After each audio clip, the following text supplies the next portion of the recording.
You said AI increases transparency. How is that exactly? So do you believe AI is creating new opportunities in the arts and the culture and the job market? And what are those opportunities, if you do believe that? What are those opportunities, and how is it improving the landscape of Canadian content producers then? I know that in the past, many people have told me that they worry that their pages and posts are shadow banned. Is there any way to, first of all, is there any veracity to those claims? Okay.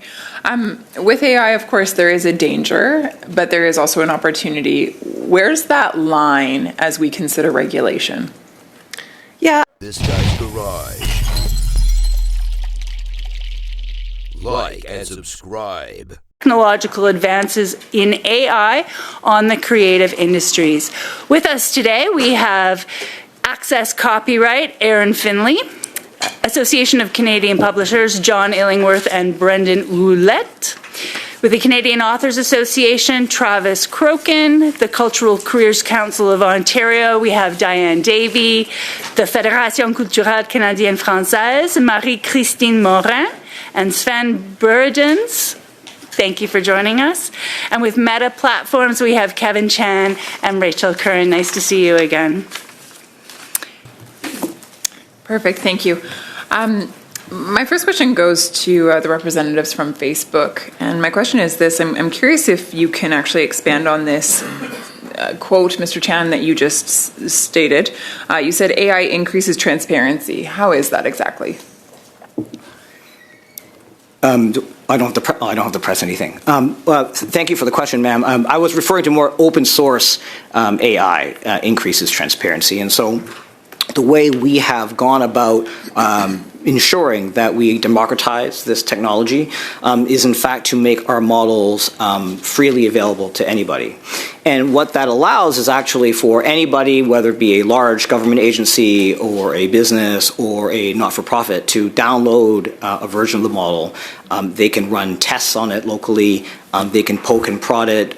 We publish the model weights. And so people have a better understanding of the nature of the model. And then, of course, they can take it and fine-tune it to customize it for their particular needs.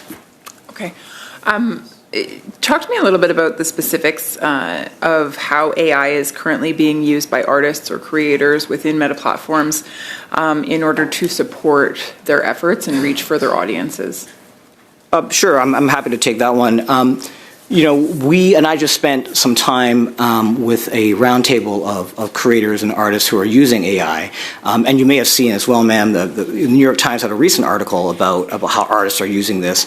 There are certainly, if we think about technology as an enabling tool for creativity and for creators, there certainly has been a boom of new use cases, new ways of having creative outlets to bring to life new kinds of ideas, new kinds of sources of expression. So sorry, Mr. Chan, just in the interest of time, I just need you to get to specifics. How are creators specifically using AI to advance themselves within Meta Platforms? Within Meta Platforms? Well, I mean, there's two ways. And one, as I mentioned earlier, ma'am, they are using our platforms to grow their audience, discover new fans, new communities. That is sort of something that's inbuilt into the nature of the platform. But second of all, I think there are actually a lot of artists who are using open source and closed source models to integrate them into their art. And so there are actually lots of installations across the world where artists who are at the leading edge of their work are using data visualization tools powered by open source models like Llama to showcase new and creative ways of expressing themselves. Okay. One of the interesting things that is taking place within Meta Platforms, or specifically on Instagram, is just using AI for age verification. Talk to me a little bit about how that's being done. Yeah, I'm happy to take that one. So we build AI systems that help us identify underage users on our platforms what they're doing is reading signals from users, whether it's the content they're interacting with, whether it's their friend networks. We look at things like birthday posts, of course, with identifying information removed. So we look at a variety of signals. The systems look at a variety of signals to determine whether someone is underage or not. And then if we think a user is underage, under 18, we proactively place them in a much more restricted experience that we have built for youth. And we require that they prove to us that they are over 18 before we let them out of that. So our AI systems are actually helping us determine whether users are in the right experience for their age or not.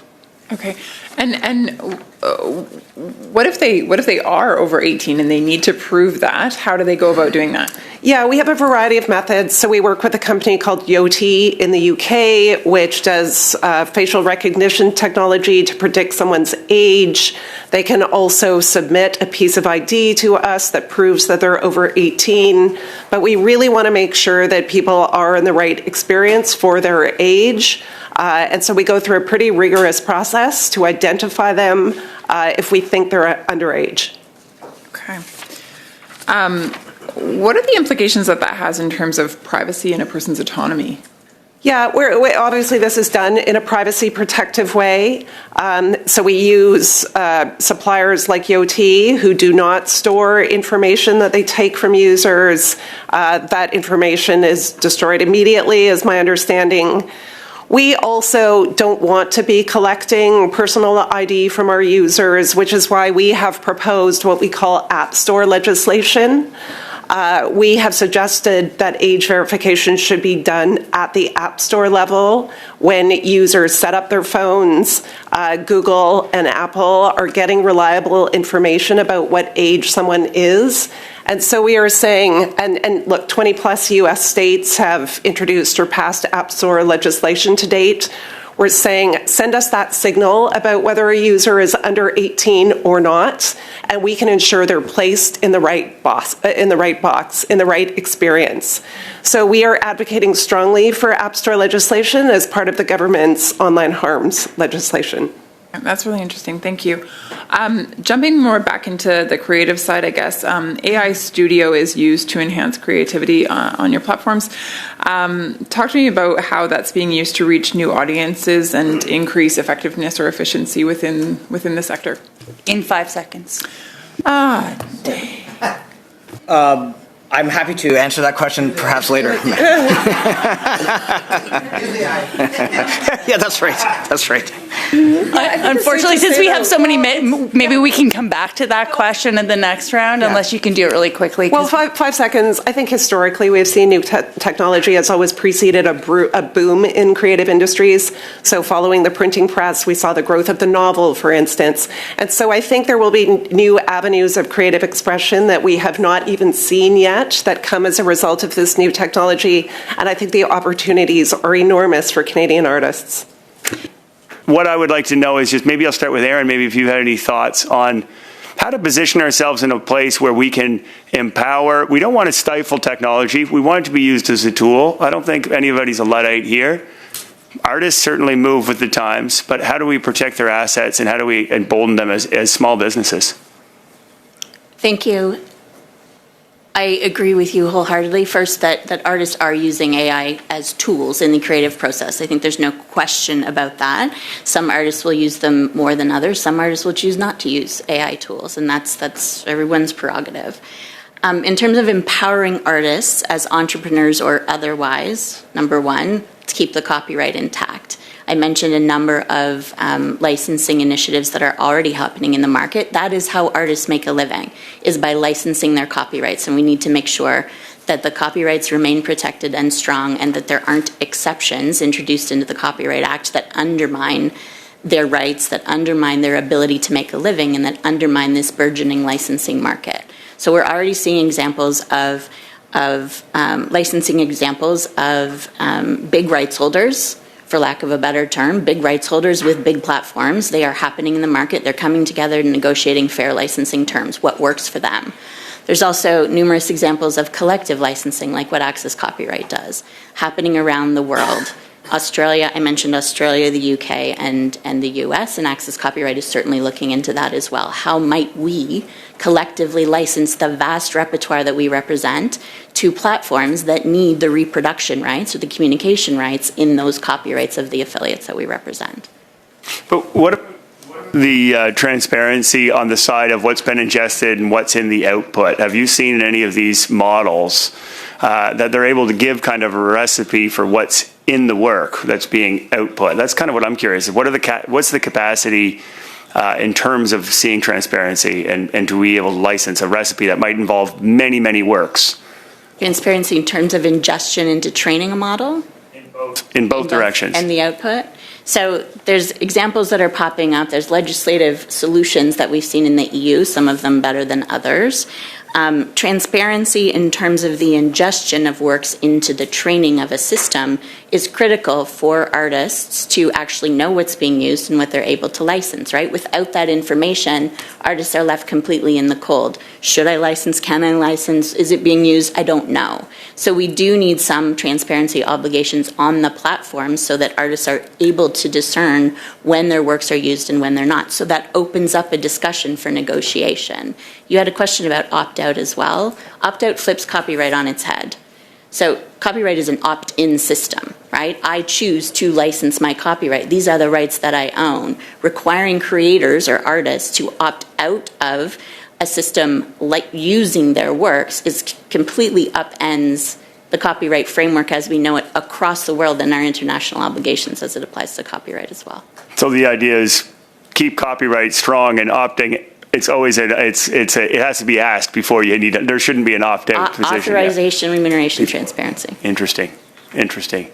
John, did anybody else have any thoughts on the same? Because I'm trying to figure out how possible is this? How far along are we in these other jurisdictions, or are we dreaming that these models can actually give us this information? Well, I think looking retroactively on what's been done, it's going to be a challenge.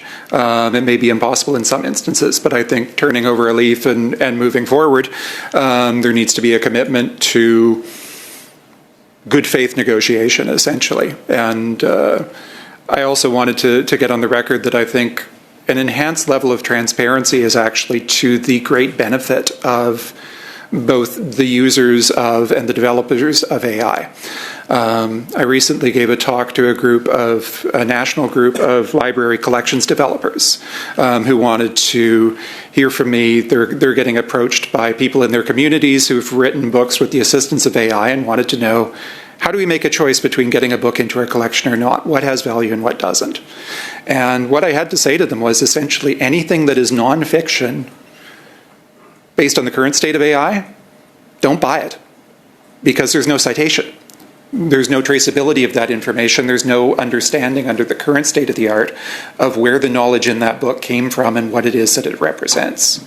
Solving that problem would make those generative tools so much more authoritative. When you ask an LLM a question, knowing what informs the answer matters, just as knowing what newspaper you're getting your news from sets context. Last month in Canada's national newspaper, it stated that jobs aren't actually disappearing because of AI, but rather are being redefined. And that was an interesting article because I have heard doom and gloom on the AI and employment. I think we would see a dip on AI and then accelerate, but this is the first time, we're not going to replace human connections, but the jobs aren't going to disappear. They're actually going to be redefined, which is kind of interesting, I think, when we know that a lot of our young people in this country are suffering right now with unemployment. So, and I say that because I think you would all agree, the young people are the one that is going to drive AI in this country. So I'm going to start first with Ms. Davey. Thank you very much. I have read your work and culture, your administration and Ontario Creative Industries. Thank you very much. And I do note that what you found, 79% of creative professionals report using AI tools in their work. And nearly half of them often and very often continue to use it. So that was an interesting find from your organization, I thought. So thank you for that. So do you believe AI is creating new opportunities in the arts and the culture and the job market? And what are those opportunities, if you do believe that? What are those opportunities, and how is it improving the landscape of Canadian content producers then? I do believe it's creating opportunities. It is a tool. It's quite a fantastic tool. It has to be understood and used in that context. It does not replace human activity or human creativity, and hence the need for training, appropriate training, and adherence to strong copyright policies and regimes. What kind of opportunities? All sorts of things. We're using it in our own small organization. So, as I said, we're typical of arts service organizations. We're 4 people, overworked and underpaid. So we've been using it for editing, particularly grants. Grants, as you may know, tend to be, you get down to 250 words in a box, and you've got 300, so often we're using AI for that kind of thing. It does help. You don't just do it and then use it. One of the things we learned, a concept of human in the loop. Anything you do, you check, because AI has a bias toward positivity, and it hallucinates and produces slop, so it can lie to you too. So you need to use it. One person defined it as like having a really smart intern, but an intern with no life experience, and you don't. You don't turn them loose without supervision and rigor. There are opportunities. First one that hit on training. So how will that be delivered? You were the first one of the panel today that talked about training. Several people did talk about but you training. were the first one that flagged it. Okay. So how are we going to deliver that? I think in all methodologies that we use for training now, so that is virtual, in-person, mentorships, internships, everything that, for example, Working Culture does. We focus on, the arts generally has a lack of, we're a very highly educated group, very, very well educated, very smart, but generally lacking business and entrepreneurial skills training. You think of an average artist, they come at their world through their techniques, their creative genius. And at some point, if they say, I want to make my living at this, oh gosh, I think I have to sell it, and now I have to market it, and I think I have to invoice, and oh my gosh, I have to take care of my taxes and things like that. So we're dealing with, already the sector has not a great depth of understanding of entrepreneurial and business skills training. Over that, there are digital skills, which we've all been coping with and I would say again that because of time and resources, that the average organization in the sector is a little bit, it has deficiencies in their digital. And then over the top of that is AI. So there needs to be ongoing, rigorous training addressed from a variety of avenues. Thank you. I've got 10 seconds left. We'll leave it at that. Thank you very much, Ms. Davey. Once upon a time, when you published something, it was automatically protected. And that really wasn't that long ago.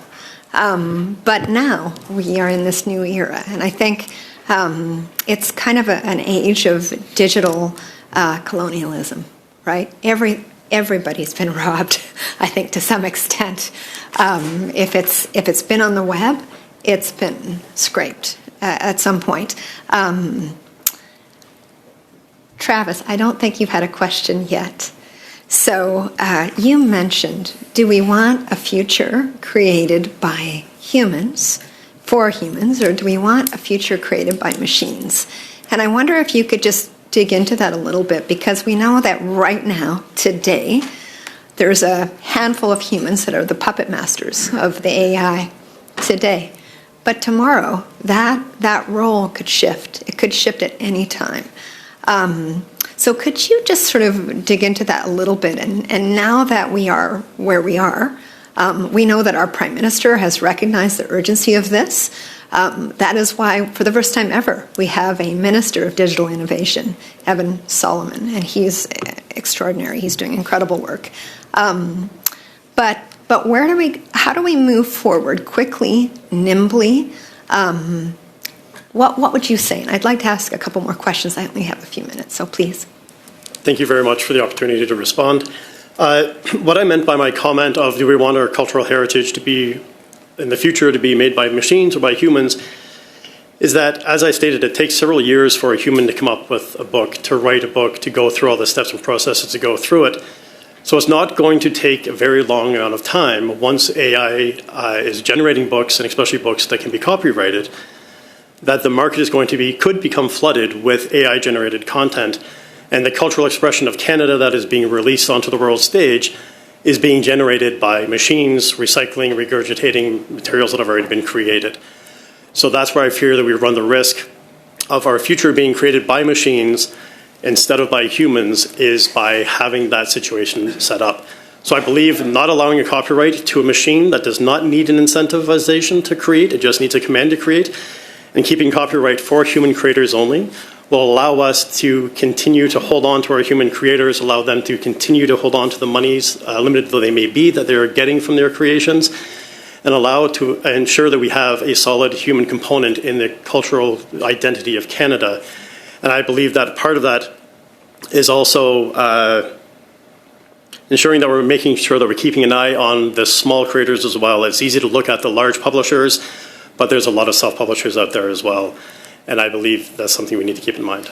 Thank you. Thanks so much. Aaron and John, you both talked about the same thing. You said, do not introduce new exceptions to the Copyright Act. And you also said, protect, I think, the emerging rights market. In terms of the Copyright Act, we know that there are issues. So could you expand? And perhaps, Brendan, perhaps you could even weigh in if there's time.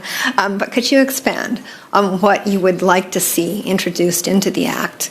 Not exceptions, but where would you go with that? My mic's turned on, so I'll speak to that first, I suppose.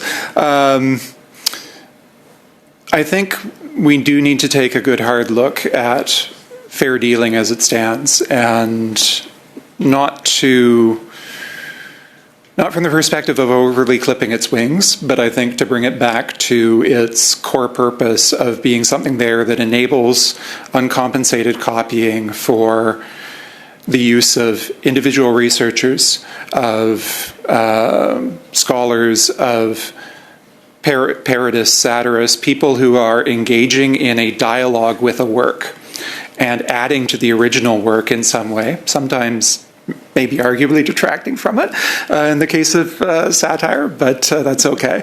But that allows works to be in dialogue. That's what fair dealing is about, and it was about fundamentally, and it has been kind of transformed into this mechanism for industrial scale copying.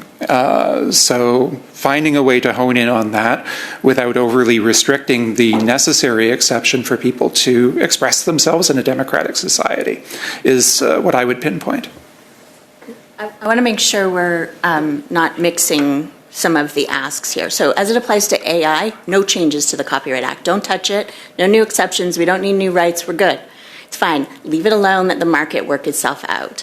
The other issues that are coming up, fair dealing in the educational sector, whether copyright board tariffs are mandatory or not, those are, and there's numerous other asks that the creative sector has as it applies to the Copyright Act. Those stand, continue to advocate for those. As it applies to AI, no changes are needed. I heard Ms. McGuffin last week say it's the first time in her career she hasn't asked for changes to the Copyright Act. It's also the first time in my career that I haven't asked for changes Thank to the you for Copyright that. Act.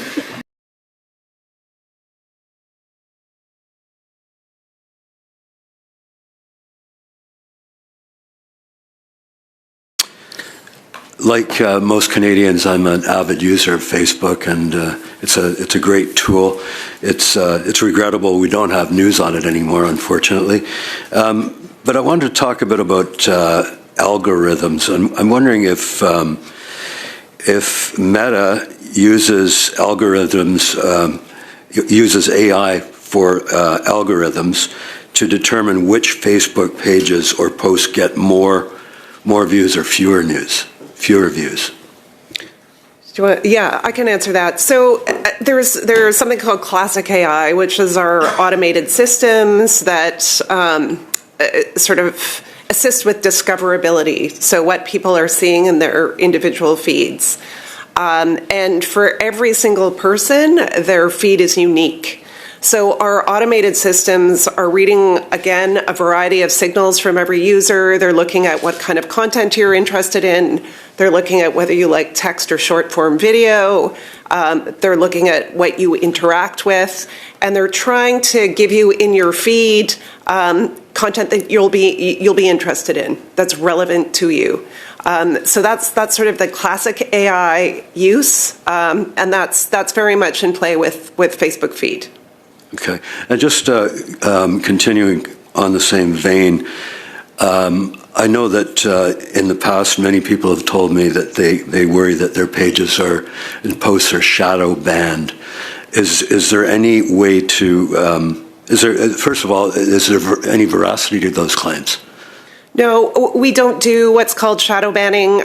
We certainly have heard concerns expressed about that before. Where we do get concerns or complaints expressed to us, we will send material to our engineering teams. They will do a deep dive behind the scenes to make sure there's nothing kind of blocking a page's performance or recommendability to various audiences. So we will make sure there's nothing interfering with that content reaching the audiences it should reach. But no, we don't engage in the practice of shadow banning. Do you happen to know how many of those complaints you would get in a typical year? Less than half a dozen. But we do respond to each of them and actually do a deep dive behind the scenes to make sure there's no veracity to those complaints. Sometimes we find pages are blocked from being recommended for other reasons. There might be something to do with ads that they're running, and we'll look into that and resolve those problems so that the page can be returned to its normal performance. Okay. Do you think that there should be greater transparency on the algorithms used by Facebook to determine how content is seen? Yeah, in fact, we have done exactly that. So if you go to our Transparency Center, we've got a section called Why Am I Seeing This? We also have that on our Facebook feed. There's 3 dots next to every post that will tell you why you're seeing a certain piece of content. But yes, we have a whole piece published on how the algorithms work and how and why they recommend content to you. How recent a development is that? It's at least 2 or 3 years old now. This was a major push, I should say, under Mr. Nick Clegg, who was our previous VP of Global Affairs. He was a great believer in the transparency of algorithms, and so we published a number of pieces on how our algorithms work and why people see certain content. Okay. Do you have any systems in place to counteract any bias that AI systems may have or may learn? Yeah, do you want to take that? Sure. I mean, I'll take this as a slightly different question than I suppose, Mr. Diot, than the one about how Facebook feed or Instagram feed works. Certainly when we are training our AI models, we do put it through a very rigorous set of tests. So we do the AI when we put in, when we actually do the training, we want to make sure that the quality of the data that's fed is very good to ensure that it doesn't, kind of end up with any bias. But certainly on the other side, when we look at the output, we want to make sure that the information that's being shared is also not biased, that's being generated is not biased. And so we kind of put it through a very rigorous research process, but also importantly, we do a lot of red teaming.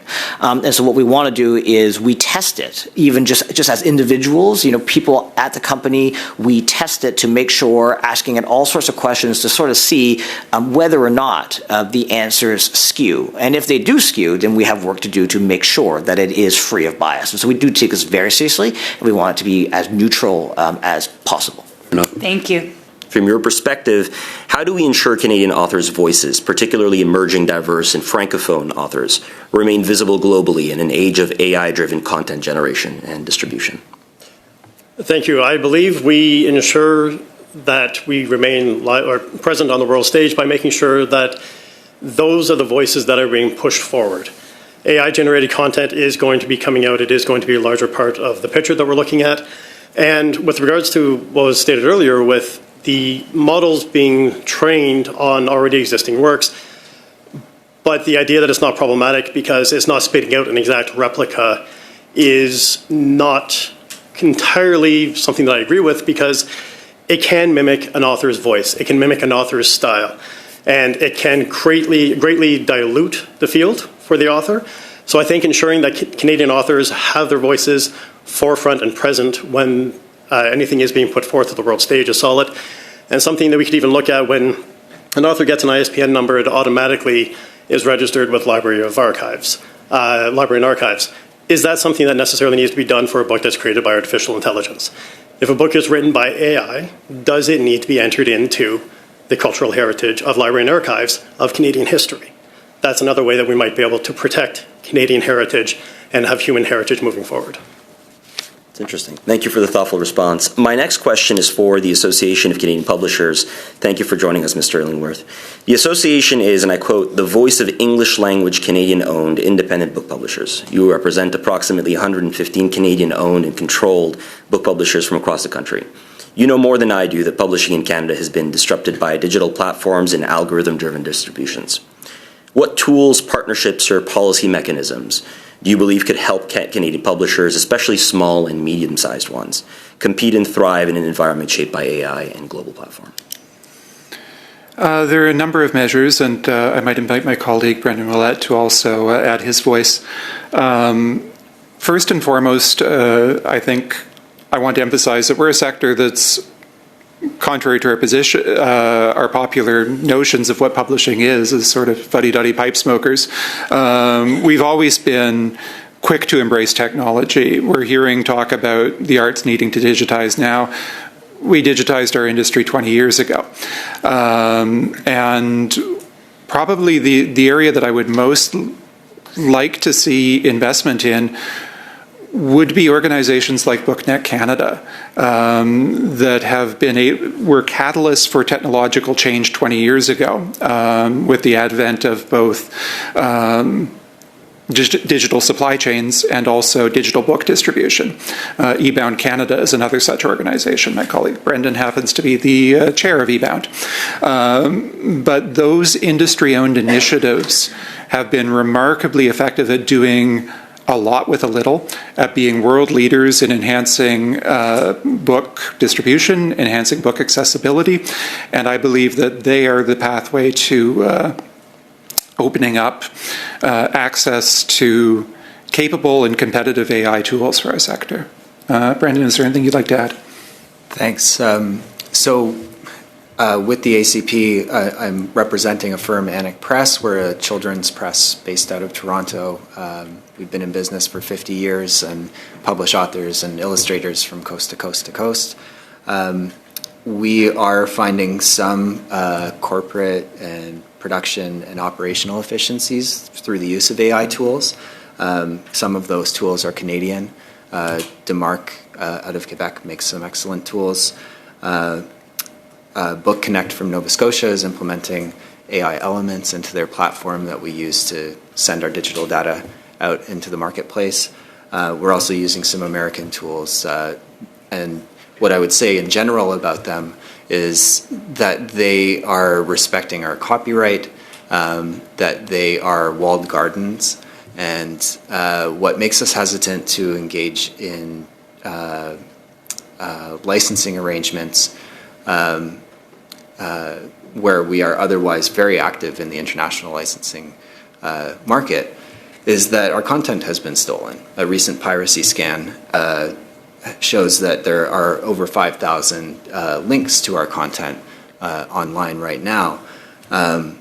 Many of those are Facebook URLs, and additionally, many of them are links to libraries that are documented to have been used in the training of large language models such as Llama. So we take a cautious approach to this emerging marketplace. We look to collective licensing solutions, and we need regimes that respect international norms in copyright and the opt-in regime. Perfect. Thanks so much. Mrs. Curran, I'm going to come back to you if I may, just because we got cut off a little bit there. I asked with regards to how AI Studio is helping artists reach new audiences and with their effectiveness and their efficiency in running their accounts. You talked about how technology gives way to new forms or new opportunities within the creative sector. Can you just expand on that a little bit in terms of the use of AI for expansion? Yeah, I mean, look, we're kind of at the beginning of these generative AI tools and how the creative industry and artists are starting to use them. So I think right now what we're seeing is what you've heard from the other witnesses here, where AI is being used to kind of deal with the more rote or administrative tasks that they need to deal with. And so they can then focus on the work that requires real creativity, human judgment. That is kind of where we're seeing the early developments, I think. So it's like the administrative work. It's the kinds of things that can be easily automated and easily made more efficient. I think over time, we'll see how artists start to use Gen AI tools as assistants in the creative process. And I think we're seeing that across the board, AI being used more as a helper and an assistant, not a replacement. And I think someone mentioned the concern about job loss. Really what we see is AI helping humans do their jobs better and really focusing on the tasks that require human judgment, complex thought, things that AI probably will never replace. And they're able to focus their time and attention on the parts of the work that require kind of human activity, with AI assisting them in that work. Okay. With AI, of course, there is a danger, but there is also an opportunity. Where's that line as we consider regulation? Yeah, I mean, I think our view is that you should regulate the use of the technology, not the technology itself. So look at the uses to which AI is being put. Many of those uses are legal or illegal already. It's already illegal to engage in impersonation or fraud, for instance. So those laws simply need to be enforced in the context of AI. But where there are kind of net new risks, or marginal risks that are genuinely beyond the scope of current laws, we would say regulate those. So look at the use to which AI technology is being put and regulate that rather than the technology itself, which is impossible to regulate, I think, given how quickly it's moving. Mm-hmm. Okay. Thank you very much.